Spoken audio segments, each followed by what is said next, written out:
दोस्तों, आज हम जिस भौतिक घटना को सुनने वाले हैं वो बांग्लादेश के एक ऐसे नाव वाले की सच्ची घटना है जो रात के वक्त अपने नाव में एक मुर्दा शरीर ले जा रहा था। पर इसके बाद उसके साथ क्या हुआ ये हम आगे के वीडियो में जानेंगे। तो चलिए बिना किसी देरी के इस डरावने घटना को रहमान के पॉइंट ऑफ व्यू से सुनते हैं, जिसके साथ ये घटना वास्तव में घटा था।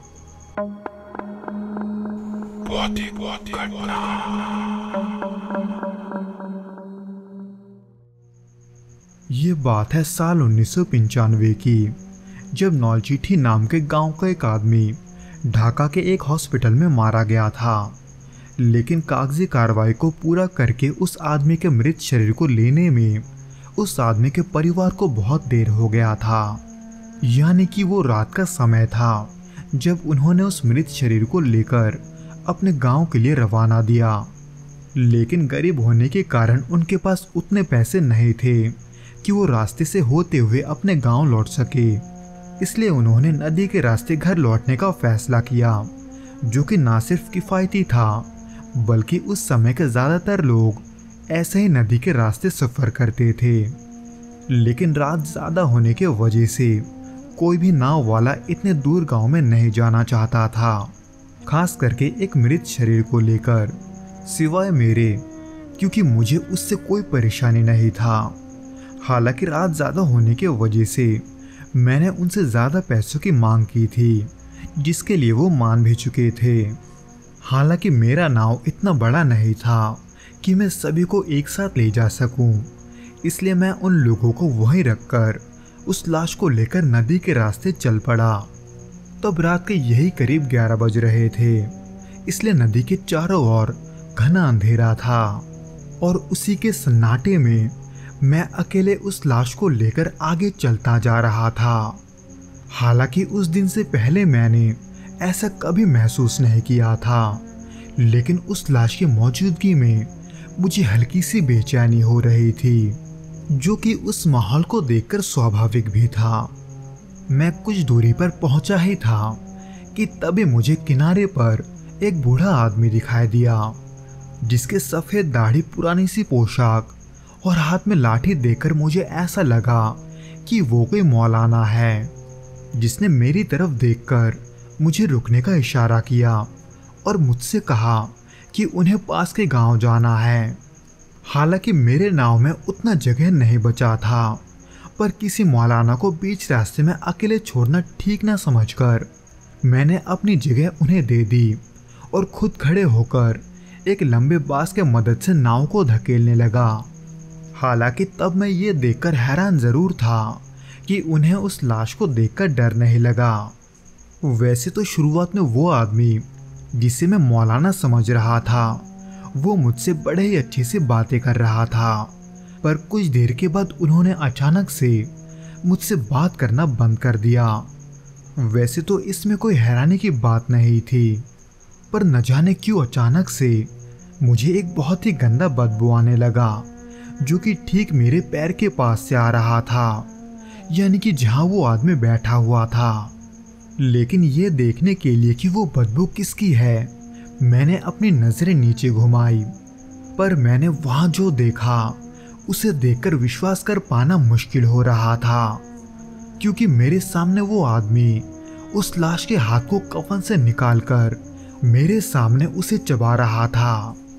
हालांकि मैंने इसे कोई वहम समझकर अपने पलकों को न जाने कितने ही बार झपकाया, लेकिन नहीं, वो सब हकीकत में मेरे सामने हो रहा था। वैसे तो मैंने उस आदमी को रोकने के लिए अपना हाथ भी आगे बढ़ाया, पर उस दौरान वो आदमी जैसे आवाज़ें निकाल रहा था, ऐसा लग रहा था कि मानो कि वो कोई जानवर हो। उसकी आंखें भी जानवरों जैसी चमक रही थी, इसलिए मैंने डर के मारे अपना हाथ पीछे कर लिया। हालांकि मैं उसी वक्त भागना तो चाहता था, लेकिन आसपास के सुनसान इलाके को देखकर मुझ पे नाव से कूदने का हिम्मत नहीं हुआ, इसलिए मैं ऐसा दिखावा करने लगा जैसे मुझे कुछ नहीं पता। पर तब मैं इतना डरा हुआ था कि डर के मारे मेरा पूरा शरीर सुन पड़ चुका था। मैं ये समझ नहीं पा रहा था कि मुझे आगे क्या करना चाहिए। मैं धीरे धीरे चप्पू को चलाने की कोशिश तो कर रहा था, लेकिन मेरी हाथों की उंगलियां तक कांप रही थी। मैं तब असलियत को छुपाने की पूरी कोशिश कर रहा था, पर न जाने कैसे उस आदमी को यह पता चल चुका था कि मैं दिखावा कर रहा हूँ, क्योंकि कुछ देर तक चप्पू चलाने के बाद मुझे एक हंसी की आवाज़ आने लगी, जो कि थी तो हल्की सी आवाज़, पर वो आवाज़ धीरे धीरे मेरे हिम्मत को तोड़ रहा था। रात को उस सुनसान नदी में एक नरभक्षी को अपने सामने देखकर मेरी रूह तक कांप रही थी। तब मेरे पास चप्पू चलाने के अलावा कोई और रास्ता भी नहीं था, पर जैसे जैसे मैं आगे बढ़ रहा था वैसे वैसे चीज़ें और भी घिनौनी और डरावनी होती जा रही थी, क्योंकि उस नरभक्षी के हड्डियों की चबाने की आवाज़ मुझे साफ सुनाई दे रहा था।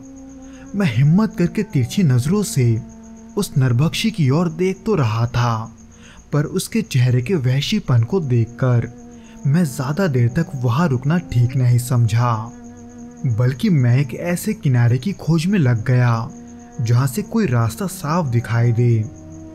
वैसे तो ये सब चीज़ें मेरे साथ तकरीबन आधे घंटे से हो रहा था, पर वो आधा घंटा भी मुझे ऐसा लग रहा था जैसे मैं एक ही समय में कैद हूँ।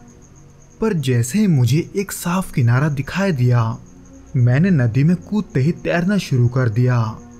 पर न जाने क्यों किनारे की तरफ बढ़ते हुए भी मेरे कानों में वो हंसी की आवाज़ गूंज रही थी, इसलिए मैं जितना तेज हो सके उतना तेज तैर रहा था। पर किनारे पर पैर रखने तक मेरी सांसें फूल चुकी थी, इसलिए मैं कुछ पलों के लिए वहीं पर घुटनों के बल बैठा रहा, इस उम्मीद में कि वो डरावनी हंसी अब रुक जाएगी। पर ऐसा नहीं हुआ, बल्कि वो बदबू जो मुझे अपने नाव में आ रहा था, वो बदबू अब मुझे वहां भी आने लगा था। नाव की तरफ मुड़ा तो देखा वहां कोई नहीं है। मेरा नाव उसी जगह पर रुका हुआ था जहां पर मैंने उसे छोड़ा था, पर उस बदबू को अपने करीब सूंघकर मैं अपने नाव की तरफ वापस नहीं गया। हालांकि आसपास दूर दूर तक कोई नहीं था, वहां सिर्फ जंगल और कच्ची मिट्टी का किनारा था, इसलिए वहां से भागना शुरू करने के बाद मैं तब तक नहीं रुका जब तक कि मैं पास के गांव में नहीं पहुंच गया। उस रात में डर के मारे सारी रात जागता रहा, और जब सुबह हुई और मैं अपनी नाव की तरफ वापस गया तो देखा कि वहां बहुत सारे लोग जमा हैं, जो कि नाव में रखे हुए लाश के वजह से था। पर जब मैंने उस लाश को देखा तब उसका एक हाथ आधा कटा हुआ था, एकदम वैसे जैसे किसी जंगली जानवर ने उसे नोचकर खाया हो। हालांकि जब मैंने ये सब उस लाश के परिवार वाले को बताया तब उन्होंने मेरे बातों पर यकीन नहीं किया, पर उस रात मेरे साथ जो हुआ था वही सच्चाई थी।